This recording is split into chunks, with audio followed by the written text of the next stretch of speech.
Bismillahirrahmanirrahim. Assalamualaikum warahmatullahi wabarakatuh. Halo teman-teman semuanya, apa kabarnya pada hari ini? Mudah-mudahan baik ya. Alhamdulillahirrabbilalamin, kita sudah memasuki pembelajaran semester 2. Tetap semangat, kita akan belajar lebih giat lagi. Materi pertama, kelas 11, kita akan belajar mengenai karya tulis ilmiah. Yuk teman-teman, siapkan buku catatan teman-teman dan juga buku elektroniknya ya. Sebelum belajar, alangkah baiknya kita berdoa terlebih dahulu. Bismillahirrohmanirrohim. Rabbi zidni ilman warzuqni fahman waj'alni minas sholihin. Artinya, ya Allah, tambahkanlah aku ilmu dan berilah aku karunia agar dapat memahaminya, dan jadikanlah aku termasuk orang-orang yang soleh. Amin. Pembelajaran kita pada kali ini sesuai dengan kompetensi dasar 3.5, menganalisis sistematika dan kebahasaan karya ilmiah. Adapun tujuannya sesuai dengan indikator pencapaian kompetensi 3.5, menganalisis sistematika dan kebahasaan karya ilmiah. Muwasofat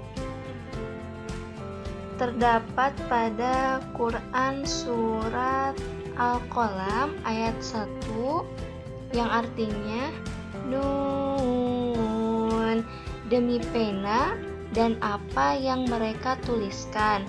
Mudah-mudahan dengan dasar dari Quran surat Al-Qalam ayat 1 ini, muwasofat yang ingin dicapai, kita dapat menulis hal-hal yang bermanfaat berupa kebaikan dan ilmu-ilmu yang lebih mendekatkan diri kepada Allah Subhanahu wa Ta'ala. Karena kita akan menulis karya ilmiah ya. Pengertian karya tulis ilmiah. Teman-teman tahu apa itu karya tulis ilmiah? Jika belum, ini dia arti atau pengertiannya. Karya tulis ilmiah adalah tulisan atau laporan tertulis yang memaparkan hasil penelitian atau kajian suatu masalah oleh seseorang atau kelompok dengan memenuhi kaidah dan etika keilmuan. Ini salah satu bentuk formal atau sistematika karya ilmiah, bentuknya formal ya. Karya ilmiah bentuk formal disusun dengan memenuhi unsur-unsur kelengkapan akademis secara lengkap, seperti dalam skripsi, tesis, atau disertasi. Unsur-unsur karya ilmiah bentuk formal meliputi hal-hal sebagai berikut. Silakan teman-teman bisa baca ya. Ada judul, tim pembimbing, kata pengantar, abstrak, daftar isi, bab pendahuluan, bab telaah kepustakaan atau kerangka teoritis, bab metode penelitian, bab pembahasan hasil penelitian, bab simpulan dan rekomendasi, kemudian ada daftar pustaka, lampiran-lampiran, dan yang terakhir ada riwayat hidup. Ini bentuk formal ya teman-teman.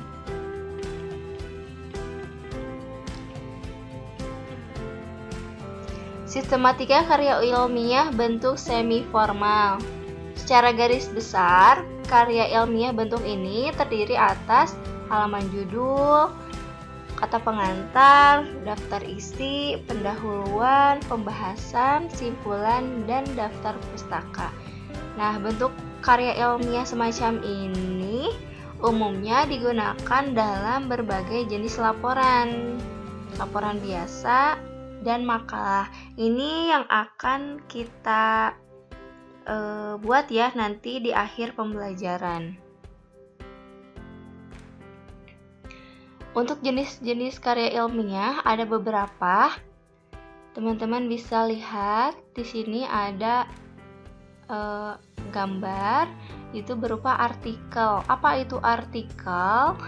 Artikel adalah tulisan yang berisi pendapat subjektif yang penulisannya tentang suatu masalah atau peristiwa. Nah, dalam konteks ilmiah, artikel adalah karya tulis yang dirancang untuk dimuat dalam jurnal atau buku yang berisikan artikel. Artikel ilmiah diangkat dari hasil pemikiran dan kajian pustaka ataupun hasil pengembangan sebuah proyek. Contohnya, artikel yang terbaru ini mengenai vaksin Sinovac. Judulnya BPOM, efikasi vaksin Sinovac 65,3%, efek samping tidak berbahaya. Ada pula contoh artikel lain. Perlukah adaptasi kurikulum di masa pandemi? Ini artikel terbaru ya teman-teman. Teman-teman bisa mencari artikel ini di internet. Jenis-jenis karya ilmiah yang kedua yaitu makalah. Makalah adalah karya ilmiah yang menyajikan sebuah masalah yang penyelesaiannya mengandalkan bermacam-macam data yang ada di lapangan. Karya ilmiah ini bersifat empiris dan juga objektif. Dalam penyajiannya, makalah biasanya dipresentasikan dalam sebuah kegiatan seminar. Jenis-jenis karya ilmiah yang ketiga ada skripsi. Apa itu skripsi? Skripsi adalah karya ilmiah yang dibuat oleh mahasiswa untuk mendapatkan gelar sarjana S1. Skripsi memuat tulisan berisi pendapat penulis dengan mengacu atau berdasarkan teori yang telah ada sebelumnya. Nanti teman-teman yang akan melanjutkan kuliah ke universitas dan sebelum lulus untuk mendapatkan gelar S1, teman-teman harus menulis karya ilmiah dulu berupa skripsi. Nah, ini di sini teman-teman Ibu tampilkan beberapa lambang dari universitas yang ada di Kota Bandung ya. Mudah-mudahan teman-teman bisa masuk ke salah satunya. Jenis-jenis karya ilmiah, tesis. Tesis adalah karya tulis ilmiah mahasiswa untuk menyelesaikan program studi S2 atau pasca sarjana yang bersifat lebih mendalam dibandingkan dengan skripsi. Tesis mengungkapkan pengetahuan baru yang didapat dari penelitian yang dilakukan individu yang bersangkutan. Nah, bisa saja teman-teman menulis skripsi, kemudian melanjutkan ke S2 dan diteruskan penelitian skripsi yang tadi itu bisa teman-teman. Jadi teman-teman menulis tesis. Selanjutnya jenis-jenis karya ilmiah. Disertasi. Apa itu disertasi? Disertasi adalah karya ilmiah yang dibuat oleh mahasiswa program S3 untuk meraih gelar doktor. Perhatikan penulisan nama gelarnya ya, D kapital, R kecil, titik. Yang mengemukakan analisis yang dapat dibuktikan oleh penulis berdasarkan dengan data dan fakta yang sahih atau valid dengan analisis yang terinci. Disertasi berisi suatu temuan penulis sendiri yang berupa temuan orisinal. Jadi benar-benar baru ditemukan penemuan itu.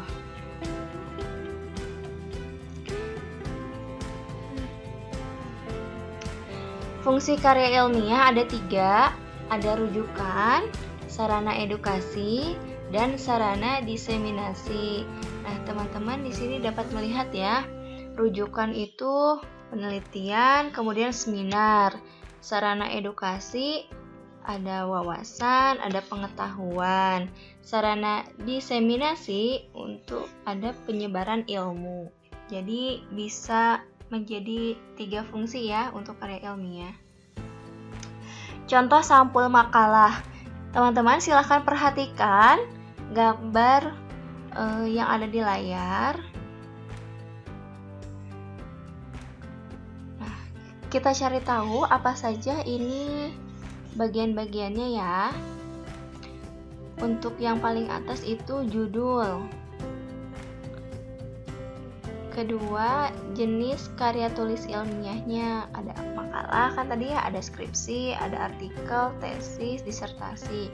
Nah, untuk ini Ibu ambil contoh makalah. Kemudian ada tujuan penulisan. Ada lambang atau logo. Di sini Ibu pakai lambang sekolah kita ya, Sekolah Fitrah Insani. Nah, ini penulisnya, nama penulis dan nomor induk penulis. Untuk yang paling akhir itu nama sekolah, tempat, tahun penulisan. Silahkan perhatikan teman-teman, nanti kita akan membuat sampul makalah ini ya. Selanjutnya contoh kata pengantar. Teman-teman silahkan baca baik-baik. Untuk paragraf pertama itu isinya ucapan syukur. Paragraf kedua berisi tujuan penelitian.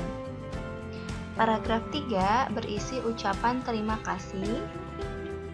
Paragraf 4 permintaan kritik dan saran. Dan yang terakhir, tempat, tanggal, bulan, tahun penulis. Di sini kenapa harus memakai penulis bukan nama teman-teman? Karena karya ilmiah itu bersifat objektif.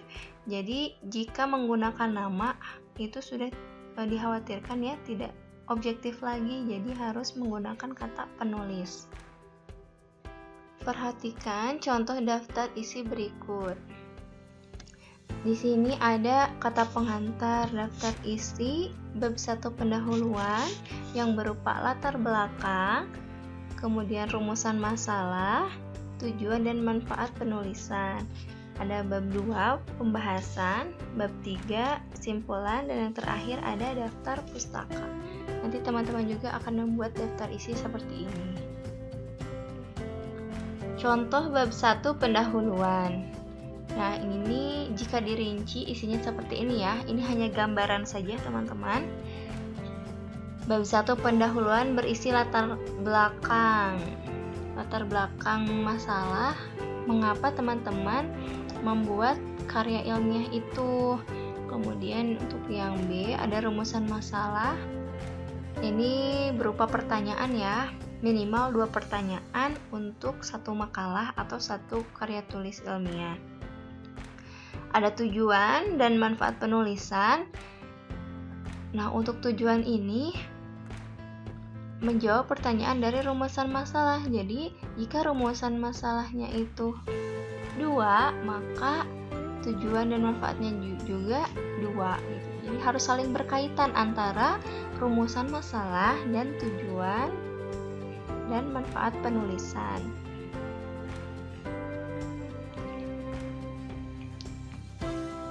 Contoh daftar pustaka. Teman-teman silahkan perhatikan baik-baik. Untuk yang pertama ada nama penulis.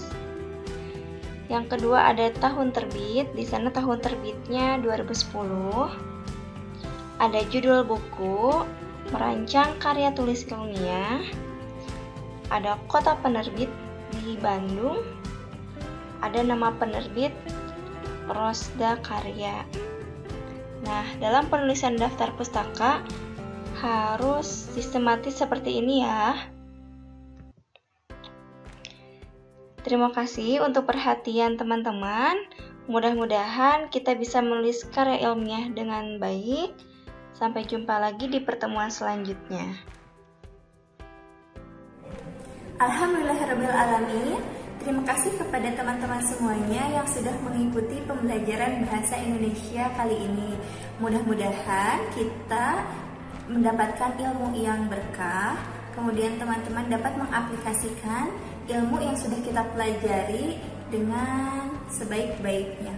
Mohon maaf jika ada kesalahan. Sampai jumpa lagi di pertemuan selanjutnya. Wassalamualaikum warahmatullahi wabarakatuh.